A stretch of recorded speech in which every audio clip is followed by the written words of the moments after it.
செங்கல்பட்டுல எந்த ஏரியாப்பா நீங்க? சிங்கப்பெருமா கோவில்ல பக்கத்துல. அந்த சந்து. அந்த ஏரியால சின்ன குழந்தைகிட்ட கேட்டாலும் மெலோடியன் வீடு சொல்றாங்க. இல்ல பெரியவங்க கிட்ட தான் கேட்கணுமா?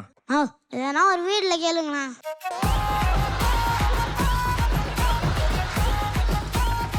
இப்ப நான் வந்து நேரா செங்கல்பட்டு வந்து இறங்கிட்டு சிங்கப்பெருமாள் சந்துல வந்துட்டு யார் வீட்டையா போய் தட்டி மெலோடியன் வீடு எங்க இருக்குன்னு கேட்டா சொல்றாங்க. நாட்டார் கடை இருக்கும். நாட்டார் கடை இருக்கும்.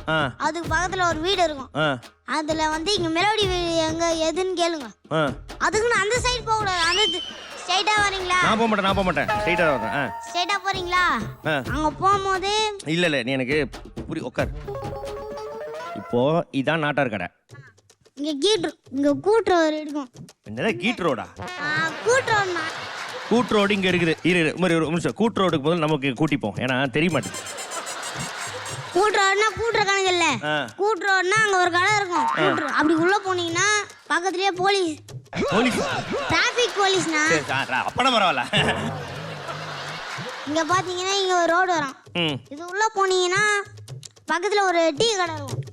டீ கடைக்கு பக்கத்துல உள்ள போனீங்கன்னா இங்க ஒரு சைடு இங்க ஒரு சந்து வரும், இங்க ஒரு சந்து வரும், அந்த ஒரு சந்து வரும்.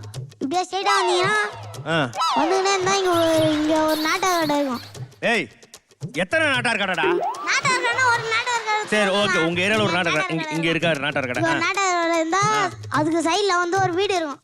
அந்த வீட்ல வந்து இங்க மெலோடி யாரா அப்படின்னு கேளுங்க. இல்ல எந்த வீட்ல வேணா கேளுங்க சொல்லுவாங்க. வருஷத்துக்கு ஒரு கிரிக்கெட்ட சிக்கிறடா சாமி. நான் கன்ஃபியூஷன் ஆகுறீங்க. இல்லடா எனக்கு கூட்டு ரோடு தான் எனக்கு இப்ப செங்கல் பஸ் ஸ்டாண்ட்ல இறங்கி அங்க இருந்து வந்துடலாம்ல ஷேர் ஆட்டோ. நான் உனக்கு புரியற மாதிரி சொல்றேன் கேளு.